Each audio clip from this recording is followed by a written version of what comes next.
Hello and welcome back to the Playbase. I know that I always start this way, but truly, from the depths of my soul, I am so grateful to be sitting across the table from Thabatta Mizrahi, who, from the very first time that I ever met you, I was blown away by our connection, by the similarities between the two of us. Like, my husband first had you on his podcast, and when he left, he was like, you need to meet each other because you're the same person. And we sat down and we were like, we are. It was amazing. I think we were even wearing the same colors the day Yes, we met. yes, we were. I remember that. You are, where do I begin? You are an incredibly special soul. You have a beautiful story as to how you ended up doing the incredible work you do, which you do a multitude of things, and you are talented in many areas. Why don't we start out by sharing a little bit about the work that you do? Because you do a few different things. You dabble in a few, really important big work. Like, you do a lot of big, important work. Can you tell us a little bit about what you do? Well, first of all, thank you for having me, my soul sister. Yeah, I'm excited.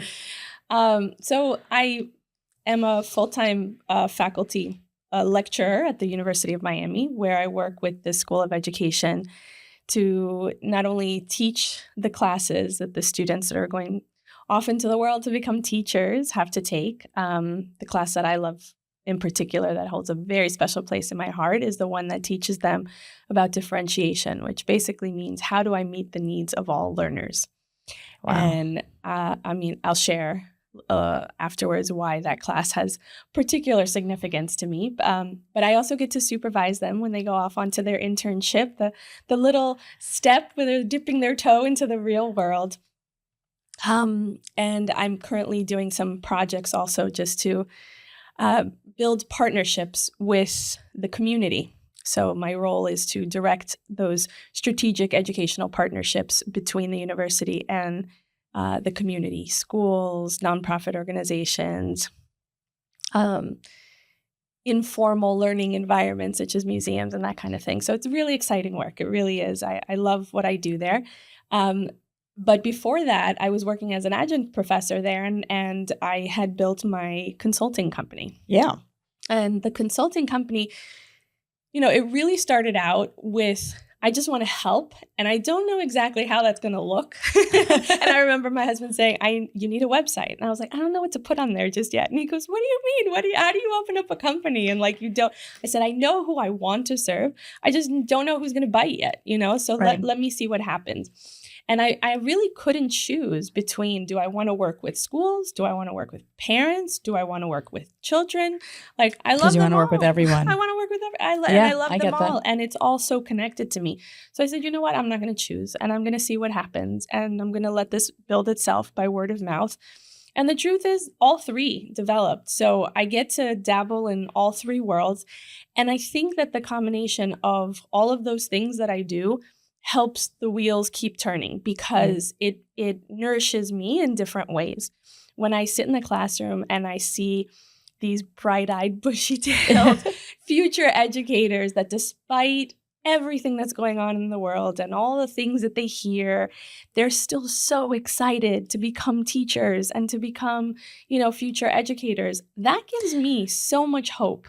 I know the feeling of being in a room full of those young, eager to learn, excited individuals who, I know when I sit in interviews and I interview the young RBTs or BCBAs, and just when I share information with them, they're like, wow, I didn't know. That's so amazing. I didn't know you could do that. And this energy of possibility comes out of them, right? Yeah. It's like bursting out of them, all that they want to do and become. It's a really beautiful energy to immerse yourself in. And I feel like it fuels me when I work in the consulting part with the schools, and I see these leaders or teachers that are on the verge of burnout and are really feeling like they've they've lost that thing that nurtured their soul and their passion for what they do.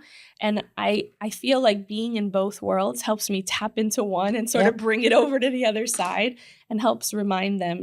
I feel like it just gives me the words, and it gives me the inspiration to bring over to that side and be like, remember when you were in those shoes? And it works. And it really it's very does true. work. Like to remember your why you started here, what inspired you. Yeah. It's a really beautiful thing. So actually, you have a really meaningful why behind your work and behind the path that you took in life. And I remember the first time I heard it, I cried because it's,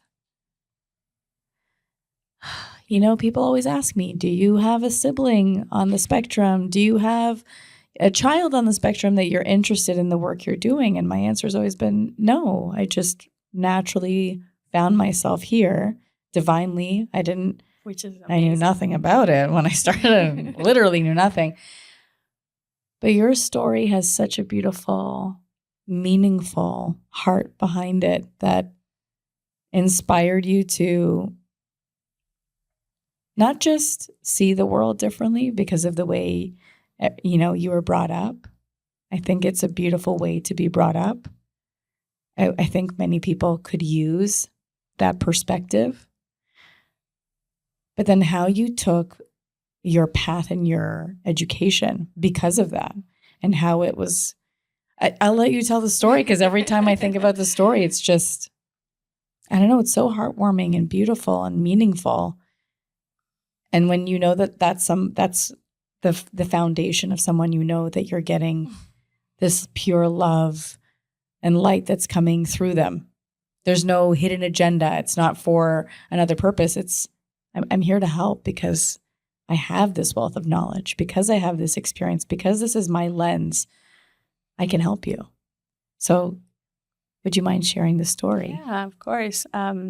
So my parents immigrated to the U.S. I was very young, and growing up in a home that, English is your second language, that was an experience in and of itself. Mm-hmm. And I have 3 siblings, 2 of which have special needs, very different special needs.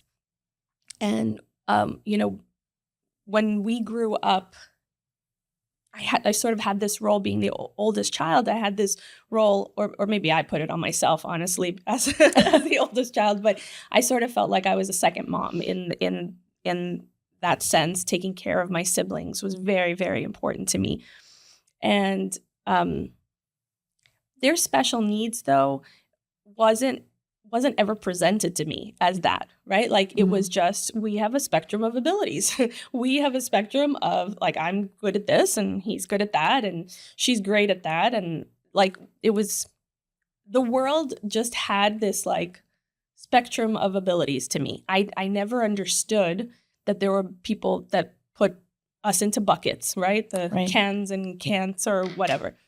So as I was trying to figure out like what I wanted to do with my life, I was inclined towards the arts, and my mom sat me down one day and she was like, what are you doing? Like, do you not see like what you're meant to do? And I was my dad sat me down when I said I want to be a dance therapist. He's like, you sit your butt down. There's no such thing as dance therapy. You speak to a psychologist, you speak to an educator. Those are your 2 paths. You sit down. I was like, oh. And she was like, what do you do? Like, what are you doing? And I was like, I just don't know what I should choose. And she's like, you already chose it like a long time ago. And I was like, what are you talking about? She's like, do you not see that you've been all these years, your siblings' teacher? Like, you're the one who helps them, sits them down with homework. Like, you don't babysit. Like, you go to people's houses to help their kids like learn. Like, you tutor for free. Like, you every volunteer activity you've ever done has been in a school. Like, do you not see that you love to be around learning? And I was like, oh, I never thought about that. I never thought that that's what I did. And there was this big aha moment of like, oh, you're right. I do love being an educator. That's this thing I thought I was playing, but really I was educating. And you're doing both. And I was doing both. And I sort of think that that's been the underlying current of my life, that this thing that I chose to do as my profession never felt like a job because I was always having so much fun doing it. I was always playing. I had this coworker that I worked with that instead of setting meetings, she'd say, let's set up a play date. I love that. And I ran with that because I love that very much. So so I went into education. I worked in education for many years, in various capacities. And the fact that my sister has Down syndrome and my brother has they're really cognitive issues. There's no word for it, but he has a lot of issues with short-term memory and things connected to short-term memory. But one was an invisible disability and one was a very visible disability. And it was very interesting to navigate the world and watch how the world reacted to them through those two lenses. Yeah. And it didn't necessarily change my perspective, but I think my first where I heard the brakes, where I had to stop was when I was already in college and they said, you have to declare your major and you have to decide between general education and special education. I was like, what do you mean? There's two different things? Like, what do you mean? Well, yeah, do you want to educate kids with special needs or do you want to educate the general population? I want to educate everybody. Yeah, that's what I said. Yeah. I was like, but I want to work with all learners. I want to do it all. And they're like, well, you can't choose both. You have to choose one. So obviously I chose special education because I was like, well, if I can work with if I can learn this, I can do it all. I feel like I can do it all. And that has sort of been stuck in the back of my head. Why did I have to choose that?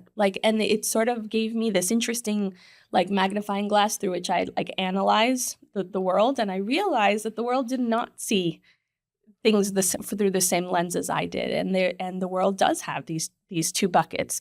And it makes the field of education a very interesting one. And I've watched it evolve over the years in a really interesting way because it's are these my students or your students? I used to hear. And I was like, oh, how about they're ours too, Yeah. And watching the term inclusion change over time, watching the fight for inclusion change over time, watching words like mainstream change over time. There's so much terminology that has evolved since that you started, that little girl was choosing between her two majors.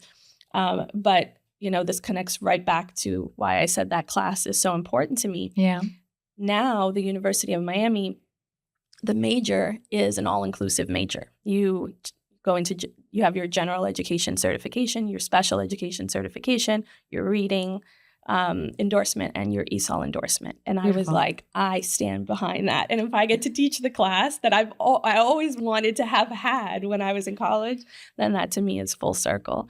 And then I get to bring that back into the community, through my consulting. So I feel like it all comes full circle. And if I could go back in time and tell that little girl who was struggling to figure out what do I do with my life, I would say it all works out. It all works out. All the puzzle pieces come together. I think that's a beautiful lesson for life is that we will often find ourselves in these, crossroads or challenging situations, sometimes even really dark situations. And it feels like there's no light at the end of the tunnel or I'm seeking the light, and to remember, don't worry, it all works out. A beautiful thing I've done in therapy is talk to my little girl and remind her, everything works out. Don't worry. I got you. And this beautiful reminder that you just gave, if I could go back and tell her, you don't have to stress about it because look what I did. Look what we did together. Look at this. And look what the world has transformed to being. And we'll definitely continue to, because there's lots to continue transforming here. I think it's such a beautiful way. I say that people go into the field of helping to give what was given to them or to give what they wish was given to them. And your parents gifted you a lens to view the world as we're all souls walking this planet. Yeah. We're all humans. And it doesn't matter that you're really great at something and he or she might be better at other things or vice versa. We just all are. Yeah. Exactly. And to be able to walk into a classroom or walk the planet and see humanity that way is a gift. To give that gift to future teachers. Yeah. God, like that is, Yeah. I think there's no better gift because they are walking into a system and they have to navigate a classroom setting where they're going to have an abundance of different types of learners. Mm-hmm. And in the past, people would be brushed to the side. They'd struggle silently or loudly. Yeah. And they'd be navigated to different parts of the system if need be. And now there's this, being a teacher is really hard, but there's this expectation that we get to know each individual. Yeah. I think that the big change in education is that I think up until a few years ago, there was this idea that the majority of students function in this way. Right. And anybody who's an outlier needs to be taken out and worked with in a special way. And I think there was finally this understanding of like, no, just because the child is turning the page at the right time or filling out, like everybody's functioning differently. And just because they're acting a certain part and it looks like they're succeeding, or nobody's the same. And when we realize that, which special education has known for many, many years, but when we brought that spotlight of the individual, the uniqueness of the individual into the general education classroom, I feel like this bridge that's always been there, but it came to light, between the two worlds of general education and special education. And it was like, help me see the individuality. And special ed was like, yes, I can help you, And there was this bridge between the two worlds. It's not easy. It's definitely not an easy road for educators, but I think it's a beautiful thing. And I think one of the biggest challenges for educators is that there's a lot of influence from the medical field into the world of education of seeing things from here's the problem, what's the solution? And individuals are not problems, right? So there may be... Say that again. Right? We are not problems to be dealt with. We are not diseases or illnesses to be dealt with. Right. So I think that educators have this enormous task to take in information from a field that has developed with influences from different fields, and then turn it into something really positive and say, okay, I understand that there are diagnoses connected to some of my students, but how do I put that aside and see where are their strengths? And this ability to work from a strength-based approach is, to me, the key to success in education. Period. I agree with you. Yeah. I mean, the truth is it's a key to success in life. Yes. If we walk around only seeing each other's problems and trying to fix each other's problems, we would not be very social beings. Oh my God. I think about my field. And the field of ABA is notorious for labeling every problem, right, and having a plan and solution to fix all of those problems. Yeah. And if we stop seeing them, like you said, as something that needs to be fixed, and this is a deep passion of mine. Yeah. Nobody needs to be fixed. Yeah. How about understanding them? How Correct. about seeing how they flourish and working from there? Exactly. And that's and what working, makes you so unique in your field. teaching them the tools that they need based on their strengths. Exactly. Like I remember having a client in Toronto, and he had a passion for puppeteering. Okay. I didn't know a single person who puppeteered until I had this intake call, and within 3 days, I had a therapist interview with me. And he goes, so I said, tell me what you love to do. And he's like, well, I've been in theater and da-da-da. And he goes, and I have this, I know it's unusual, but I used to teach puppeteering. And I was like, stop. Stop right now. What did you just say? And he told me, I was like, no, this is crazy. I said, I just got an intake call a few days ago and this child's unique passion is puppeteering. And he was like, really? He ended up being such an incredible match, not just because they shared this passion, because he could meet him where he was. He built a strong relationship. Like there's so much more that went into it. But I was like, oh my God, but thank you. Tell me, like you used this word before, a vessel, right? Like, and I feel like so often in both of our fields, that's what I feel like. It's not about my talents. It's not about what I see or what I do. It's just about like the pairing. Like we're just a vessel. Like I take information from here and I convey it over there, and I take, I'm inspiration from somebody else and I bring it over here. And I feel like that's what I am. I'm a vessel to like connect people and bring information together. And I feel like my siblings, so often they're like, oh, you must have been such a help to your sibling. No, they were a help to me. They are the ones who gave me the lens into the world that made me a better educator, made me a better person. I mean, until today, I feel like I learned so much. I met this author. He wrote the book and helped direct the movie Animated. His son is on the spectrum. And he talked about how when his son was trying to convey language, like just communicate, he used Disney movies. That's what his whole book and the movie is about. It's an amazing story. And talk about, using your child's strengths to be able to connect. And he said, you know what, I dove into Disney movies and I dissected them in every way so that we could communicate through these Disney movies. And it was what brought us together because all of a sudden we had a language. And I went to get his signature to meet him so he could sign my book. And he asked me, and I was telling him about my sister. And he was like, oh, wow, you have an emotionally gifted sister. And I was like, yes, that is exactly right. You gave me the words that I had always felt. And if you could replace Down syndrome with emotionally gifted, people would really understand her much better. 100%. Because actually,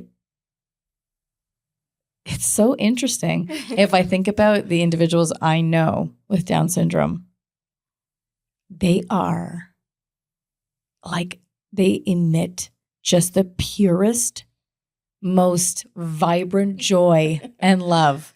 It's like without boundaries, like it'll just pour out of them. Yeah. And they feel others so deeply. So deeply. They feel their emotions so deeply. So there is like an escalation that can happen.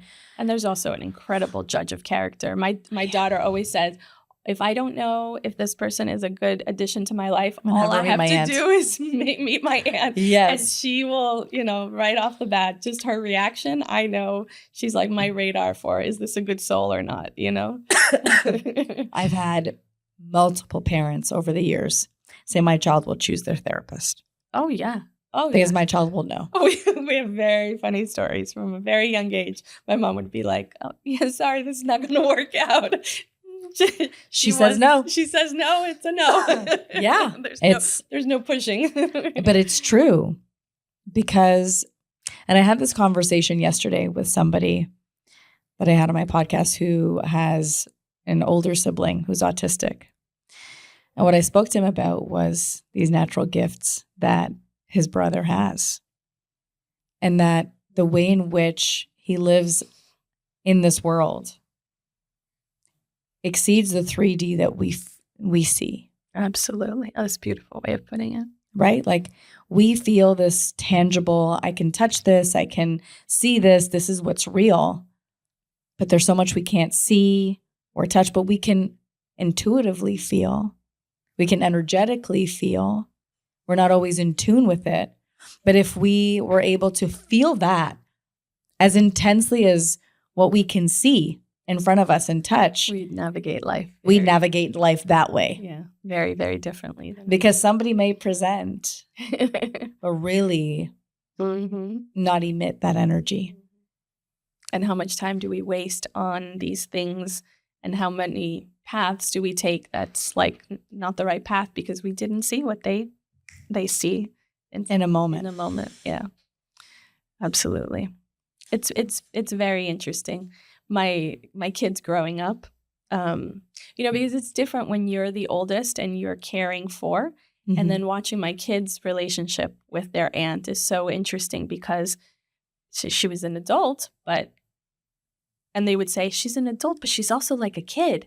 And Mm-hmm. it's so cool because we get to play with her when the adults don't want to play with us right now, Right. And then as they got older and they understood things and they navigated it differently. And I sort of never said anything because I was like, I want them to put their own interpretation on it. I want to see how that develops. And it's just such a beautiful relationship to watch develop. And my son, and during his bar mitzvah, he was like writing what he wanted to say about her. And he said, it's not an adult and it's not a kid because I know kids and I know adults and she doesn't fall under any category. It's kind of like having an angel for an aunt. Oh my God. And that's true. It's exactly what it is. It's like you said, it's otherworldly, And that's why I say, like, it really is being a vessel in this world when you get to work with individuals and you get to sort of mold future educators to go into this field. Yes, there's a lot of responsibility involved, but there's so much to be thankful for, to be part of this field. And if you can tap into that gold, and you can figure out what your why is, like what drew you to this field, it's a tough field. And it's, there are years that are tougher than others. In the ups and downs that the world gives us, but it really is gold, and it grows us in so many ways. I think that the education profession is, I don't know if I should say the single most important, but perhaps it's the single most important profession in that it lays the foundation. It frames child's minds, inspires them, or the opposite. There is, and like you said, there is a responsibility, but there's also this gift. Yeah. Educate, like I have had teachers, and I share this whenever I train teachers, the teachers that touched my heart are the ones that impacted me the most, not the ones that taught me how to do math 100%. Or like my history teacher asked me anything about history. It's not coming. Okay. I don't have the dates or I have nothing. Okay. I did not learn very much in his class. I mean, I got by, I didn't retain, but he got to know me. He spent time getting to know me. At lunch, he taught me how to play Italian cards. He respected me as an individual. My drama teacher, my first grade teacher, they're the teachers that connected to me, who saw me. Saw you. Exactly. Who allowed me to be. Because as individuals, that's what we need. We need to be seen, right? Because we're physical beings and we're intellectual beings, but we're emotional and social beings and spiritual beings. And the way that we thrive is through human connection. And yes, you can, sit amongst these four walls and be taught information all day long, but that's not what's nourishing you. It's when the teacher looks at you and says, I see you for your gifts and your talents and your beauty and how you contribute, not just as part of this group, but as an individual who contributes something uniquely to this group. That's the moment, it's the moment you don't forget. It's when the teacher, there was Jim Carrey, for instance. I remember hearing stories about his, I think, high school teacher. One of his high school teachers, I think, got sick of him calling out and making jokes. So she said, hey, you let me teach an entire class, you can do a stand-up skit at the end of class. I'll let you do it. He was like, okay. And he got to do that. She got to know, hey, he's funny. Yeah. He wants to be funny. He wants to be the class clown. Do it on my schedule. Let me do what I need to do, and I'll let you do what you need to do. Like little things like that. Like, you are funny. Maybe I don't like the way you're being funny. I can give you an outlet to being funny in a way that allows me to do what I need to do, and that way you also get to do what you need to do. I remember hearing that story and being like, wow. Because most teachers would have been like, get out of my class, detention, no, you're whatever, like in this like power struggle. Whereas she was like, I see that. Yeah. I get that. Okay, let me redirect that to this time and let me do what I need to do, please, in this time. But the truth is I remember Oprah saying it, everyone just wants to be seen and heard. Mm-hmm. That's what we want to feel heard and understood. Yeah. We want to feel seen for who we are and accepted as who we are. And that is a human experience that we seek.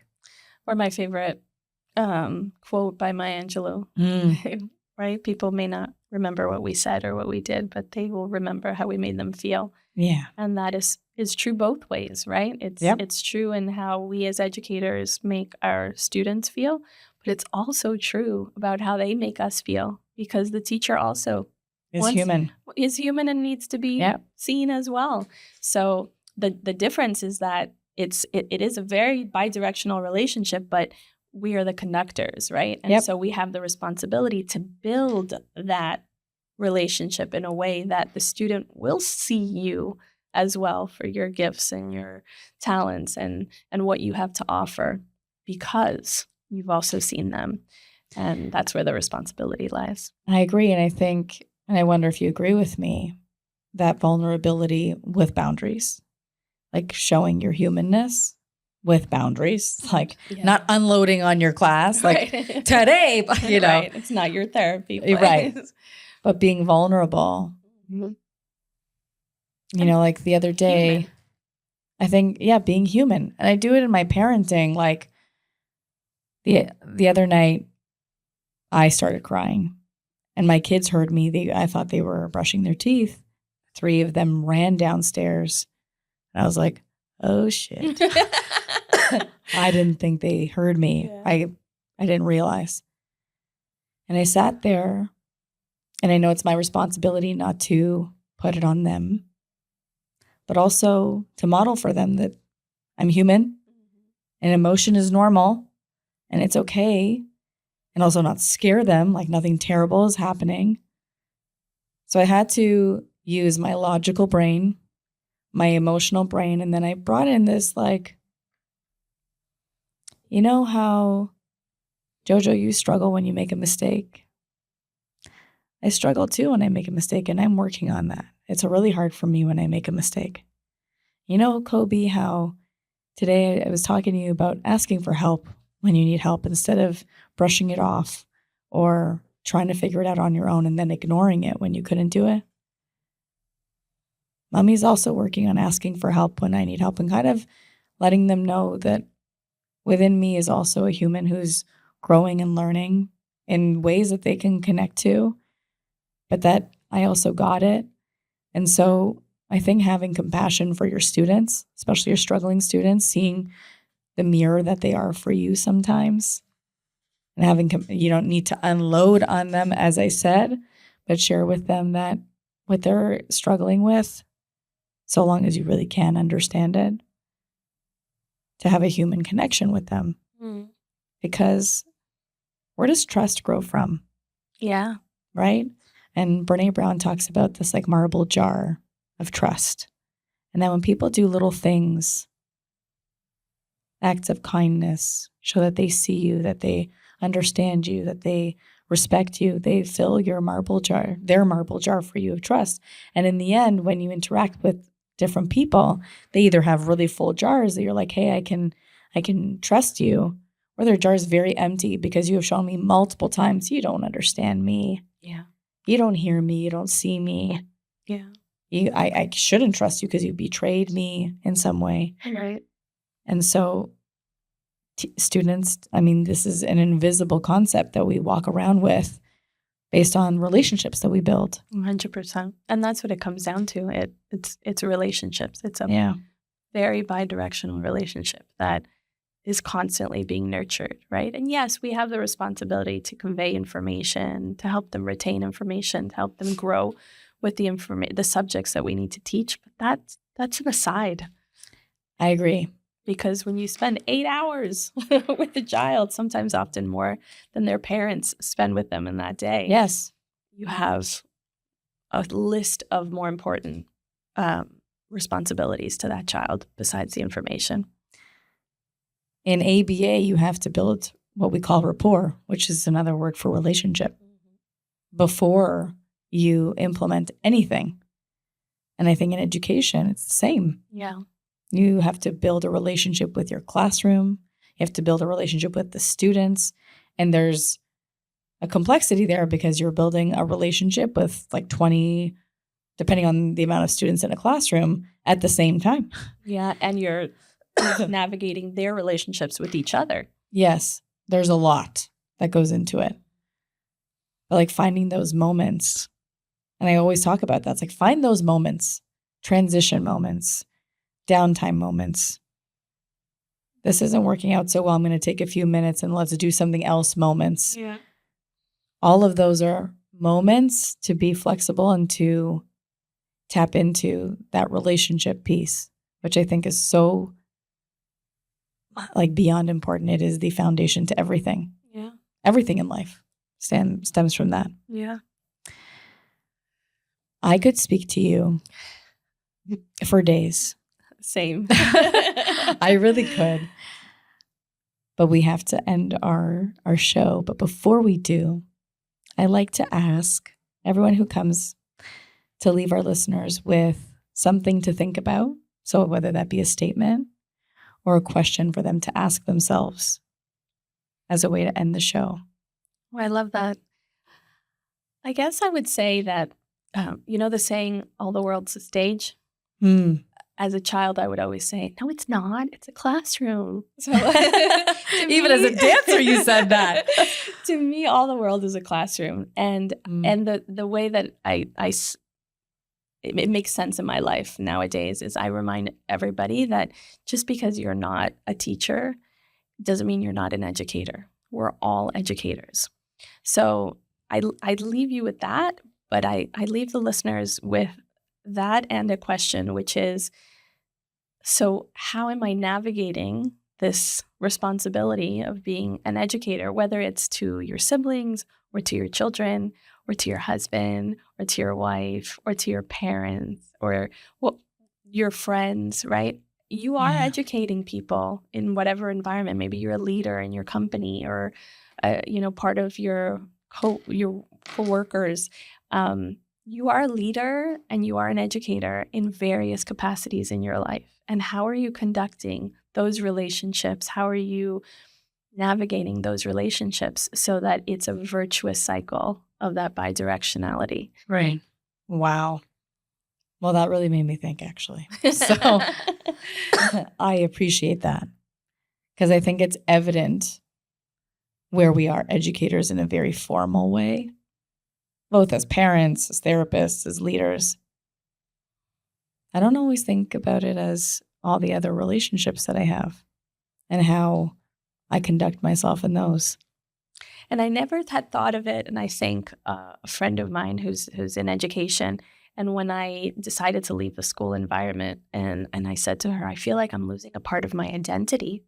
And she said, just because you're stepping out of the school building doesn't mean that you're no longer an educator. It wasn't the building who made you an educator. And I was like, wow, that's powerful. That filled me, it just filled me up again. And then I started just seeing the profession in such a different lens, but also my interactions and my relationships in a different lens.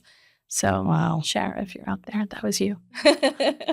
Well, thank you, because I think we all felt that. Wow. Thank you. You are a breath of fresh air, and I love you so much. Thank you.